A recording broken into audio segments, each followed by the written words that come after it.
안녕하십니까. EJ 지식TV 방송을 시작하겠습니다. 이번 주에는 한국의 명문편으로 수필 무소유를 소개하고자 합니다. 무소유는 1972년 동아일보에 실린 법정 스님의 수필로 1976년 법무사에서 출간되었습니다. 그러나 법정이 입적하면서 내 이름으로 출판된 책은 더 이상 출간하지 말라는 유언에 따라 그의 대표조서 무소유 등 모든 책들은 절판되었습니다. 수필 무소유는 마하트마 간디의 어록과 난을 키운 자신의 체험을 바탕으로 진정한 평화와 마음의 자유를 얻기 위해서는 소유욕을 버려야 한다는 의미를 담고 있습니다. 무소유의 진정한 의미는 소유욕에서 벗어나야만 비로소 세상을 바로 볼 수 있다는 역설적인 진리를 강조하고 있습니다. 법정 스님이 자신의 체험을 바탕으로 소유의 본질에 대한 깨달음을 제시하고 있는 수필 무소유의 의미를 감상해 보겠습니다. 수필 무소유. 나는 가난한 탁발성이요 내가 가진 것이라고는 물레와 교도소에서 쓰던 밥그릇과 염소젓 한 깡통, 허름한 담요 6장, 수건, 그리고 대단치도 않은 평판 이것뿐이요. 마하트마 간디가 1931년 9월 런던에서 열린 제2차 원탁회의에 참석하기 위해 가던 도중 마르세유 세관원에게 소지품을 펼쳐 보이면서 한 말이다. 케이크리 팔라니가 엮은 간디 어록을 읽다가 이 구절을 보고 나는 몹시 부끄러웠다. 내가 가진 것이 너무 많다고 생각되었기 때문이다. 적어도 지금의 내 분수로는 그렇다. 사실 이 세상에 처음 태어날 때 나는 아무것도 갖고 오지 않았었다. 살 만큼 살다가 이 지상의 적에서 사라져 갈 때에도 빈손으로 갈 것이다. 그런데 살다 보니 이것저것 내 몫이 생기게 되었다. 물론 일상에 소용드는 물건들이라고 할 수도 있다. 그러나 없어서는 안 될 정도로 꼭 요긴한 것들만일까? 살펴볼수록 없어도 좋을 만한 것들이 적지 않다. 우리들이 필요에 의해서 물건을 갖게 되지만 때로는 그 물건 때문에 적잖이 마음이 쓰이게 된다.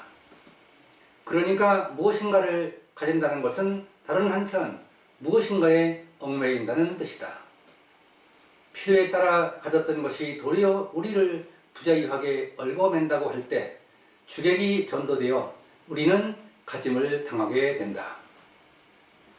그러므로 많이 갖고 있다는 것은 흔히 자랑거리로 되어 있지만 그만큼 많이 얽혀 있다는 측면도 동시에 지니고 있다. 나는 지난해 여름까지 난초 2분을 정성스레 정말 정성을 다해 길렀었다. 3년 전 거처를 지금의 달해헌으로 옮겨왔을 때 어떤 스님이 우리 방으로 보내준 것이다. 혼자 사는 거처라 살아있는 생물이라고는 나하고 그 애들 뿐이었다.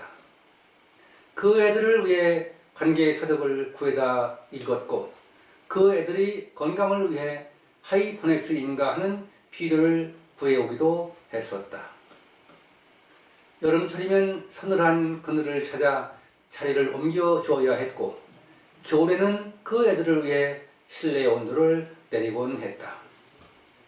이런 정성을 일찍이 부모에게 바쳤더라면 아마 효자 소리를 듣고도 남았을 것이다.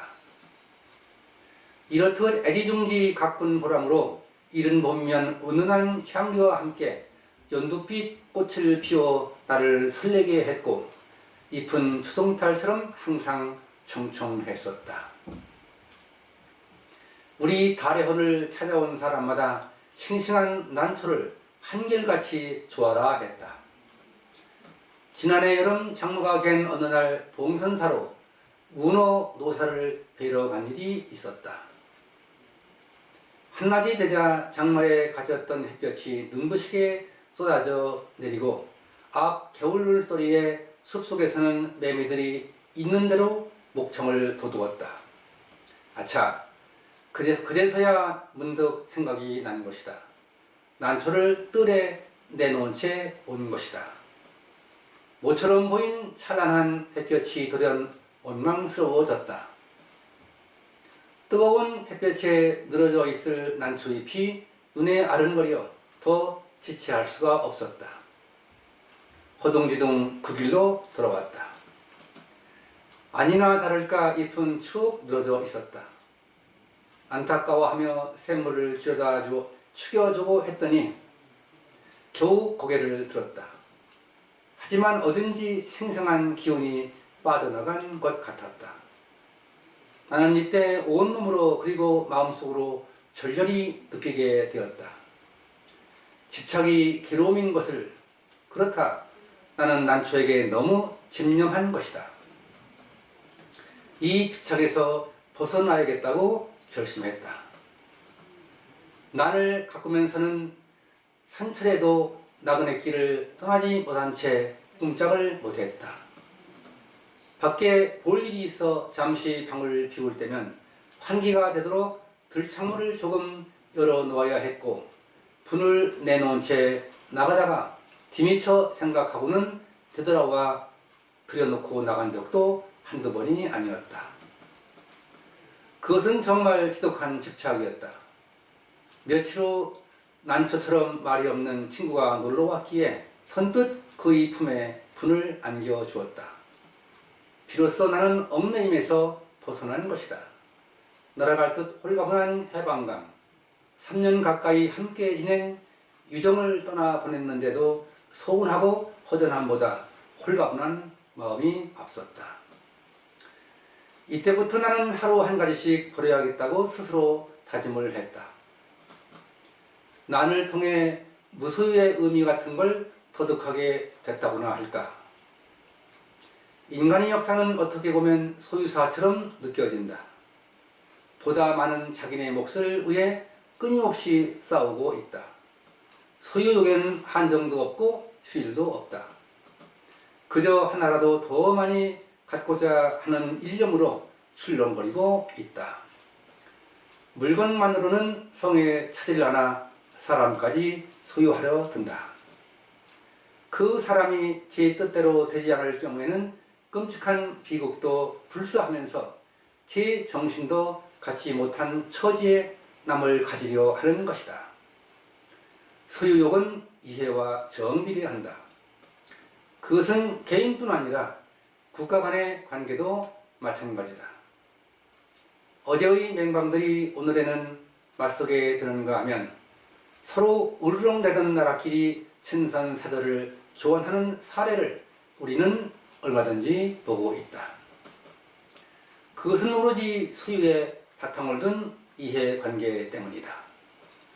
만약 인간의 역사가 소유사에서 무소유사로 그 방향을 바꾼다면 어떻게 될까? 아마 싸우는 일은 거의 없을 것이다.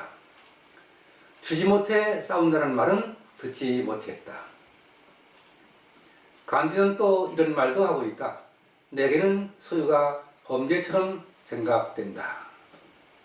그가 무엇인가를 갖는다면 같은 물건을 갖고자 하는 사람들이 똑같이 가질 수 있을 때 반한다는 것. 그러나 그것은 거의 불가능한 일이므로 자기 소유에 대해서 범죄처럼 자책하지 않을 수 없다는 것이다. 우리들의 소유관념이 때로는 우리들이 눈을 멀게 한다. 그래서 자기의 분수까지도 돌볼 새 없이 들뜬다. 그러나 우리는 언젠가 한 번은 빈손으로 돌아갈 것이다. 하고 많은 물량일지라도 우리를 어떻게 하지 못할 것이다. 크게 버리는 사람만이 크게 얻을 수 있다는 말이 있다. 물건으로 인해 마음을 상하고 있는 사람들에게는 한 번쯤 생각해 볼 말씀이다. 아무것도 갖지 않을 때 비로소 온 세상을 갖게 된다는 것은 무소유의 또 다른 의미이다. 법정. 지금까지 우리의 삶을 되돌아보게 하는 법정 스님의 수필 무소유를 감상하였습니다. 법정 스님은 인간의 역사를 자기네 몫을 차지하기 위해 끊임없이 싸워온 소유사로 보고 있습니다. 이 수필은 물질 만능주의에 빠진 현대인들에게 소유욕이 가져다주는 비극을 일깨워주고 무소유의 자세를 강조하고 있습니다. 독자 여러분과 법정 스님의 수필인 무소유를 통하여 무소유의 의미를 이해하는 계기가 되었길 기대하면서 방송을 마치겠습니다. 독자 여러분의 많은 관심과 성원이 있기를 바랍니다. 구독을 눌러 구독중으로 바뀌면 무료 구독이 됩니다. 구독과 좋아요를 눌러주시면 방송에 도움이 될 것입니다. 감사합니다.